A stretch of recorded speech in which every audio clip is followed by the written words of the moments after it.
Chapter 3, The Desolation of Alder. To rule as wickedly as possible without causing your people to revolt, one must throw the blame for the people's problems on someone else and limit the things given to them so that even if they realize that you, not the upper class, are the enemy, they will not have the resources to have a revolution. Ichthos, Maker of Scars by Demodrob of Gilabri. Lusélle-Louce. I never forget the first and the last days of the first crescent. The last was the day we learned what happened to Alder, and the first was when it happened. It was destroyed, burned to the ground just like Deal before it. When the news reached us, I stood there in shock. I couldn't believe that my hometown was gone, that my beloved house had been reduced to charred wood, and that the magnificent palace was nothing but ashes. I wondered if the houses on the ground had been spared, and tried not to think of the stones at the base of our tree, and who was under them. Journey and Levé, I managed to ask. Do you know anything about them? The shopkeeper who had given us the news frowned. The names don't sound familiar. He smiled apologetically. I'm sorry, I don't know more. It is all right, Asina said, calm as always. I knew she'd cry when she thought I was asleep. This was what she did. She hid her emotions until she thought she was alone, or thought she did. And then she would finally let them out. I was different. I spent the rest of that day crying, knitting tear-soaked mittens. Lusélle-Louce, calm down. You are being too distracting, Asina said, annoyed. I apologized and buried my face in the pillows we brought. Memories rushed through my head. Maman playing the clavichord, Asina demanding the library and the teacher how to read, Erebus yelling at Lord Elius, the AoT Lusélle when he was mean to me. Ladon cooking for the refugees, me delivering food to them, playing with my cousins, Maman sighing heavily when she saw me wear a black and gold veil, and kind Princess Jubilee smelling warmly as she gave us the palace's extra ball. The places where those things had happened were all gone now. The library, our house, Journey and Uncle Levin's house, the palace, all ashes. Footnote, Lusélle is a minor Sylish noble family. Asina began humming a song about two people who were riding on a leashol for some reason, and casually picked up more people than she did before its back broke, and then they pushed it to the nearest leashol doctor. Footnote, leashols are horse-like creatures ridden by fairies. Rage boiled within me. Our home was burned, and with it, our country's freedom. And she was just singing a silly little song as if everything was perfectly fine. And not even a funeral song such as Laslare Russenelare or Memoirs sombre. I sat up. Why would you sing that at a time like this? Our home is in ashes, and all you can think about is a song about a leashol. I am on a leashol, aren't I? She responded without thinking. I glared at her. Asina, now isn't the time for songs like that. It is a good song, she snapped. I sighed. Yes, but now isn't the time, she sighed as well, her anger deflating. All right. She then began to hum Laslare Russenelare as I returned to my knitting. Asina, when I woke up the next morning, I immediately felt that there was something wrong. I put on my glasses and looked over at Lusélle-Louce. Despite the fact that she had the heavier and thicker of the blankets we had brought, and there were only about 2.5 weeks until the summer solstice, she appeared to be shivering. Ah, wonderful. There was something else, too. She was scratching her sleep at a rash on her face, one I recognized as a mild form of smallpox, the spots larger and more blister-like than the severe form. I yelped and leapt back, putting as much space between myself and her as I could. She groaned and woke up. What happened? You have smallpox, I said, regaining my calm. At her worried expression, I added, the milder form, I believe. I'm going into town. I knew some teas could help with sickness, so I wanted to buy some. She whimpered. You will leave me alone? I laced my corset and put on my petticoats. Would you like to come?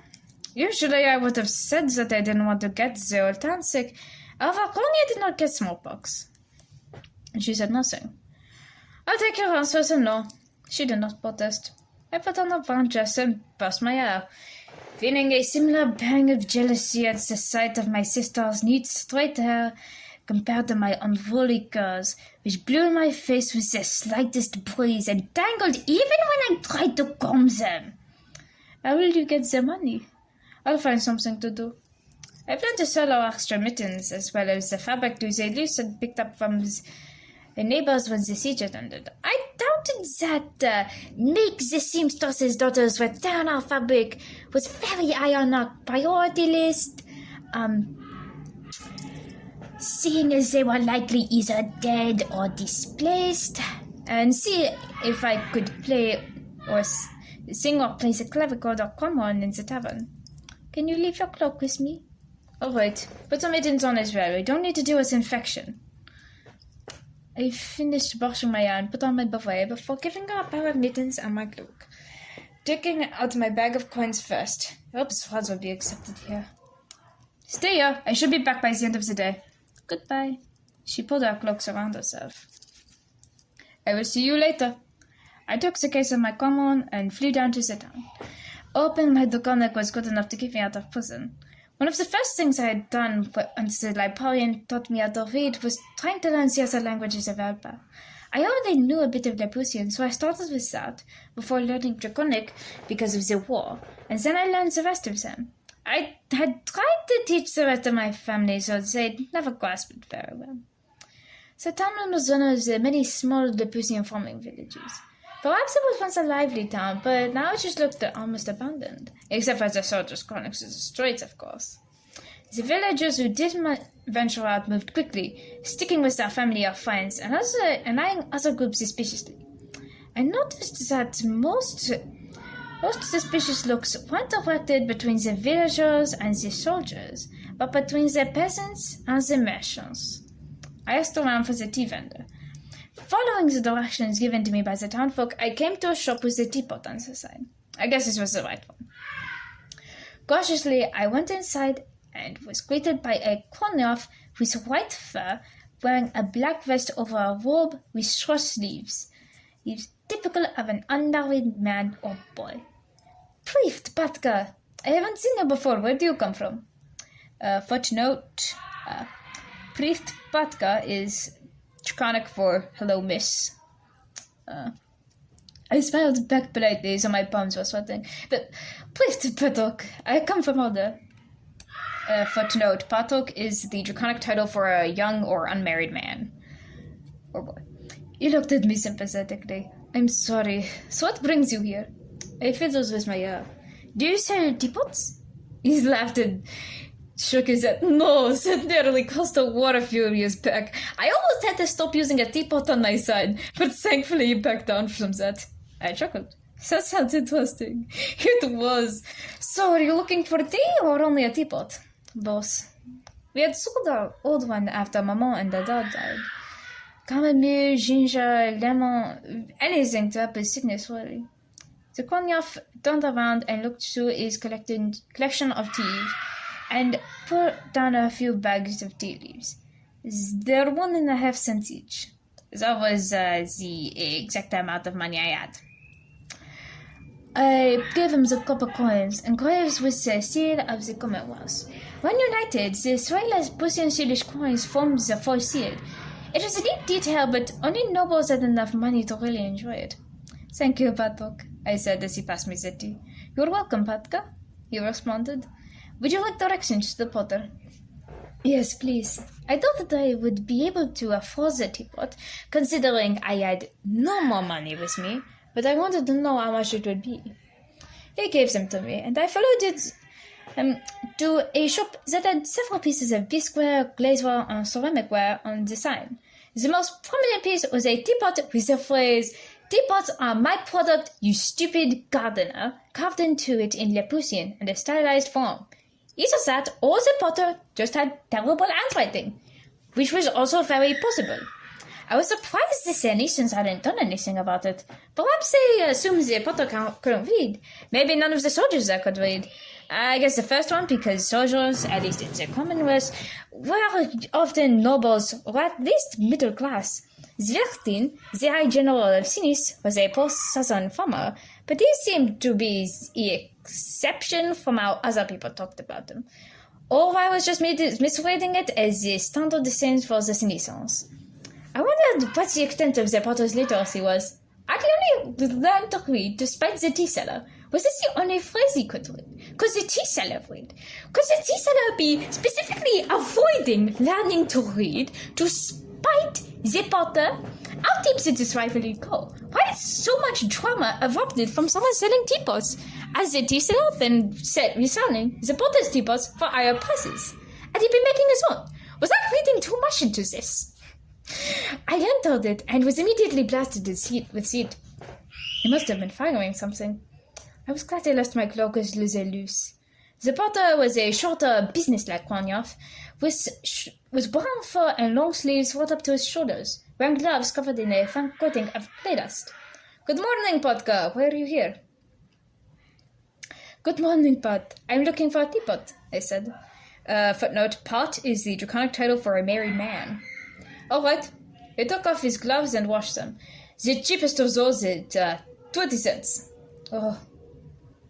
I knew I would not be able to afford it, but earning 20 cents in one day was still a daunting task. Or perhaps my mind was still stuck in the late days of the siege, when food had been almost non-existent, and what little money left was useless. Well, I must leave then, but I'll return. Was I sweating from it or from my nerves? Goodbye, Potka." He put the teapot away. I left and sold the fabric and mittens. Unfortunately, not many people wanted mittens in our case, and once they fit a fully grown fairy, they were child-size for a Quagno. In addition, so the fabric was fairly valuable for a fairy, it was less so for a Quagno due to their larger size. I was able to get 3 cents out of the mittens and 7 out of the fabric, which left me with playing in a tavern to earn the remaining 10. If I couldn't get what I needed from this, I'd have to sell the food and supplies we bought. I found directions to this tavern and walked in. Much like the tavern in Alder, the atmosphere was much more lively than outside. There were also, like in Alder, 2 signs on the wall. One with a picture of fighters who seemed to be very skilled in magic or melee combat in a very destructive bar fight, which had text above it saying, "Stop having incredibly destructive bar fights." And another which currently said, 10 days since stupid adventurers nearly destroyed the tavern in a bar fight. It seemed funny to me that they would bother putting those signs there, considering how few people could read them. I was the exception, not the rule, as the Lucien had pointed out almost every chance he got. I walked to the bartender, who wore the longer sleeves of a married man. He sighed and pulled out a thick book as I sat on the stool before asking for my age and species.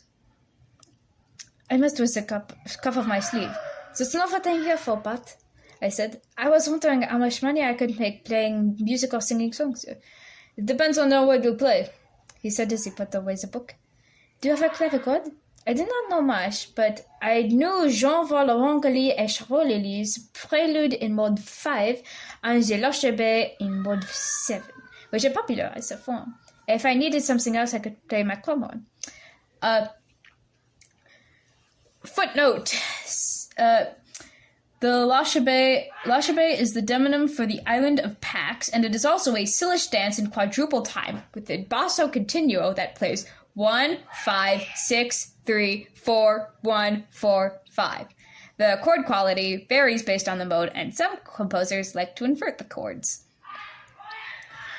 I think so, but he glanced at my hands, which, like the rest of me, minus my owl, was small, and then looked back at me, looking a bit embarrassed. "It's an older model, the quiet one, but it has petals." My hands were sweating. "It will be enough." "Inconvenient, yes, but it would do. The songs have to be interchronic." "No. Saracen is spoken, not yet at least." "Wonderful. Do you want to see my skills before I play?" "If the audience don't like you, they'll let you know. If people start yelling, leave. They're probably drunk and will use violence." I'll still pay you, he chuckled, assuming all my money and spent on the existing tax first. I smiled. So, when should I start? He looked at the bard, who was praying one of Frédéric Juchis Polonaises. He should finish soon. When he did, an old-fashioned clavichord was brought out. I sat on the bench, my feet barely reaching the pedals. That was fine, though. I had never been very good with pedals. I started with the Laslare. Most people tried to play it in 4 because that was how Laslare they were. I, however, barely had the skills to play it as a canon, or even just with one line and the basso continuo, let alone the speed. Footnote, Laslare is the plural of Laslare. I played it with just one line and the continuo in 8, considered painfully slow, pushing the limits of my expressive abilities. My eyes were small for a Lepusian clavichord, but while I struggled on the octave jumps, it didn't sound too bad. The frustrating thing with older clavichords was that where they could do vibrato, unlike, say, the organ, they were also quiet, which meant that to be heard, I had to sacrifice dynamic shaping. Thankfully, so my hands were shaking. Everyone seemed unimpressed, and some looked like they were remembering unpleasant experiences.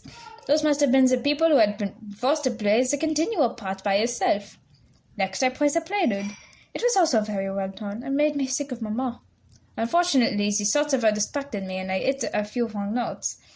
In addition to that, it had the same problem as the Laslare, where I had to play everything as loud as the clavichord would allow me to be heard, and hope that vibrato would be able to suit for dynamic expression. Once again, everyone looked unimpressed, but at least the continual players had stopped looking so disturbed. Now what to sing? Chant de l'anomalie and UotT will either be loved because people appreciate the joke, or hated because the joke is at their expense. Rodados will have the same effect and may get me arrested. Footnote, Chant de l'anomalie is the song of the apple. It is a Sylish war song used in bait-and-switch jokes.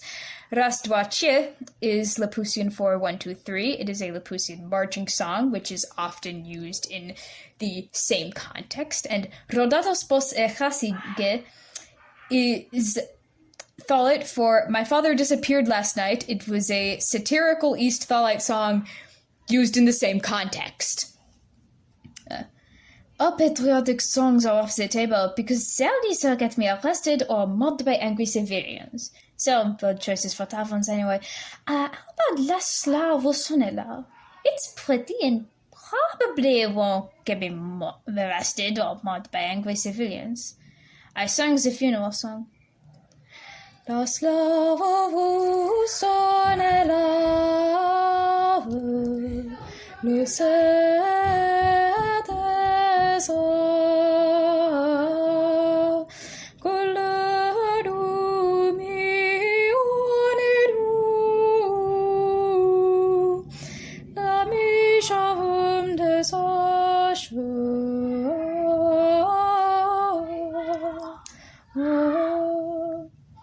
I wished I had more people with me so I could do the traditional harmonizations, and so I could sing the other part, but one person could work. La misharum de sage de mi onidou, lo si verre de duongo, on se modi mi onidou, chou.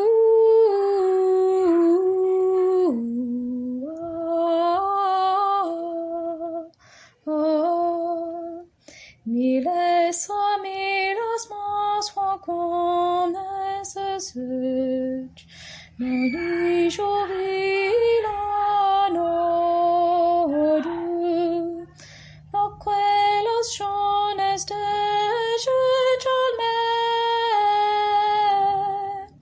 jovesh li de onidu.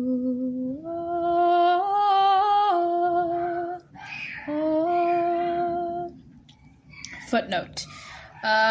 The translation of that song is, as the heart desires for this flowing stream, so does my soul desire you, my friend. My soul longs for you, my friend. When will I see you again? You are dead, my friend. Why? My tears are my bread in the day and night, while people say to me, "Where is your friend?" My music was never as expressive as Lusélle-Louce's, but even so I managed to make most conversation in the tavern stop, and a few advertised as I finished. I wondered if this was because of what happened in Alder, or because I actually sang well. Then I wondered, as I often did, if I was reading too much into it. A few of the soldiers exchanged confused glances before resuming their conversations. Last was my come-on. I played a few sartarelli and polkas that got several people dancing, then improvised in various modes. When I finished, I left the stage and returned to the bartender. He smiled. "You're pretty good up there, Patka." He dropped a Zordal in front of me, worth 50 cents. I blinked in surprise, wondering again if this was because I actually played well, my hometown had been destroyed, or if this just seemed like more than it was because I was used to this siege. "Thank you, Patok." "You're welcome. Now would you like some tea?" I picked up the Zordal and dropped them in my bag. "No, thank you. I have some things I need to do." "Then I wish you luck. Goodbye." He waved. "Goodbye." I left the tavern and returned to the butter. He seemed surprised to see me again. "Good morning, Patka. You're still looking for a teapot?" I nodded and put my Zordal on the table. His eyebrows raised, and I brought out a few teapots. One was very round, patterns carved into it that looked like antlers, glazed red with some blue that had seemingly dripped down. Another was deep blue with a hexagonal-shaped pictures of wheat attached with other pieces of clay that vessels them being carved in. The side was light grey and made of coils. Most of the coils were straight, but some had been twisted together, and there was also a row of spirals in the middle. I took the third, and the potter counted out 30 pennies and gave them to me. I smiled, dropping the coins in my bag. "Thank you, Pat. Goodbye." I did not want to risk the teapot breaking, so I carried it back to the wagon, buying some carrots on the way, hoping nothing bad had happened to Lusélle-Louce. When I reached where it has been, I was presented with a small, empty field. I clenched my hands into fists and screamed, "Il est du sauces!" Footnote, that is Sylish for a replacement of beyond curse it, basically the equivalent of saying, "Gosh darn it."